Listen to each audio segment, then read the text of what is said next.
Hi, good afternoon. I'm Kharma Hill, and this is the Jamaica and Caribbean Weekly News Summary for the week ending July 22nd, 2022. The Jamaica Weekly News Summary is brought to you by Jamaicans.com and HUBB Media Group. This week's top news stories: ties between European Union and Jamaica enhanced with new office opening. A new office building has been renovated for use by the European Union EU delegation in Kingston, Jamaica. At the opening of the new multi-million-dollar building, Jamaica's Prime Minister Andrew Holness noted that the new offices will promote the visibility and accessibility of the EU for Jamaicans and facilitate stronger ties between the island and the European bloc. The building, which is located in Kingston 5, provides environmentally friendly features, including charging ports for electronic vehicles, solar panels, rainwater harvesting, and options for recycling. Holness said the EU is a solid development partner for Jamaica that has supported the island nation for nearly 50 years. Frederick Eckfield, the deputy head of the EU delegation to Jamaica, noted the new office's modern look and said the building embodies the commitment of the EU to issues important to both countries, including climate change and protecting the environment. The EU is the largest provider of grant aid to Jamaica. Reggae girls returning from Concacaf tournament embarrassed by JFF payment mishap. The Jamaica Football Federation, JFF, caused some trouble for the national women's football team returning from their participation at the Concacaf Championships in Mexico, when the team attempted to take a connecting flight to Miami from the George Bush Intercontinental Airport in Houston on July 19, 2022. A credit card provided for use by the Reggae Girls team and staff by the director of the JFF had no funds, and members of the traveling party had to pay themselves to clear their luggage in order to catch the connecting flight. 2 members of the staff had to remain in Houston with part of the luggage as the situation was not clear up until after the flight left. The incident is one of several travel mishaps relating to the JFF and its national teams. The Reggae Boys also had problems on their return from a CONCACAF Nations League tournament in Suriname in June 2022.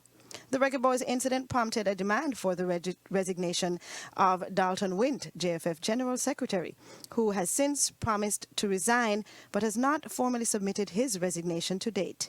The Reggae Girls were returning from the Mexico tournament, where they finished in 3rd place and qualified for the 2nd consecutive FIFA Women's World Cup.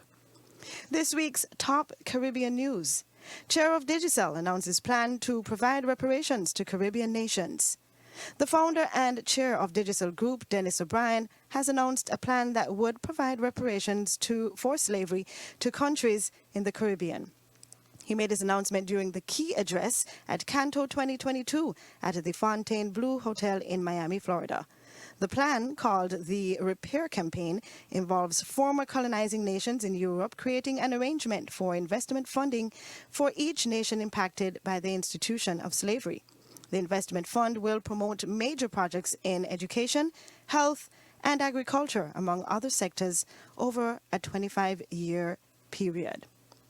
In this week's top Jamaican diaspora news: Jamaican-American entrepreneur in Florida compared to Starbucks. Jamaican-American Alison Botcher is garnering considerable attention in the coffee business with her Blue Mountain Coffee House in West Palm Beach, Florida. The founder of the coffee house, Botcher, has created a venue favored by both local coffee lovers and tourists, especially tourists from Japan. Botcher only uses coffee beans sourced from a small coffee estate owned by her family in Jamaica, and she's committed to preserving the authentic taste of Blue Mountain coffee. Botcher is inspired to start her coffee house by her grandmother, who had one of the biggest Bammy businesses in Jamaica.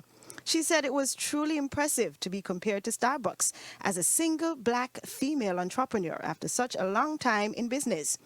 She credits the fast rise of her operation to the Paycheck Protection Program and Restaurant Revitalization Fund, which sustained her through the COVID-19 pandemic.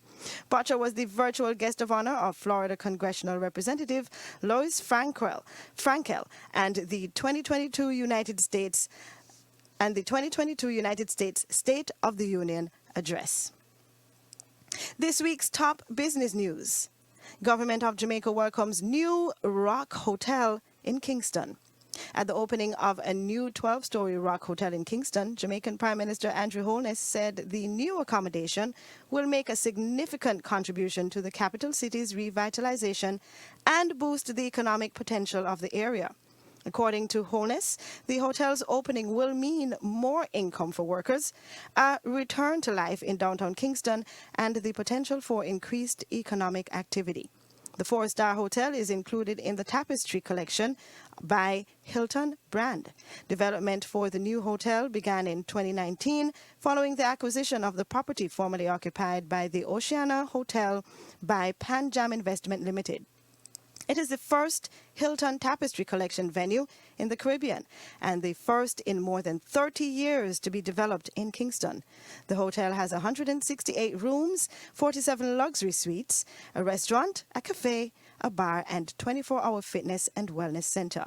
It also has over 32,000 square feet of meeting space. This week's top arts and entertainment news. Musicians group proposes Negrill's transformation into an entertainment hub.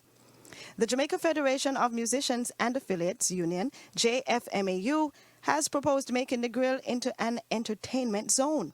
The president of the JFMAU, Lowell Lawson, said the group had met with the Entertainment Advisory Board and the Negril Entertainment Association about transforming the entirety of Negril into a hub for entertainment and tourism.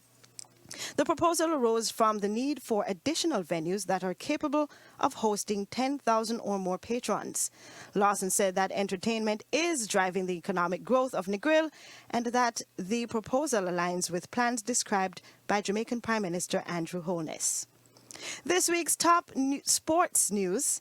Reggae Girls finished third at Concacaf Women's Championship. Jamaica's Reggae Girls finished in third place at the Concacaf Women's Championships, defeating Costa Rica by a score of 1-0 in Monterrey, Mexico on July 18, 2022. Kelissa Van Zanten scored the match's only goal in the 102nd minute for the win, which allows the team to keep its dream of qualifying for the Olympics alive. In October 2022, the Reggae Girls will play the runner-up in a two-way Olympics playoff tournament for a place at the 2024 Games in Paris. The July 18th match was deadlocked at 0-0 during regular play, but Van Zanten, 20, came through in extra time just minutes after coming off the bench with a goal going to the right of Costa Rica's goalkeeper. Thank you for listening to the Jamaica Weekly News Summary brought to you by Jamaicans.com. My name is Kharma Hill. What's up, everyone?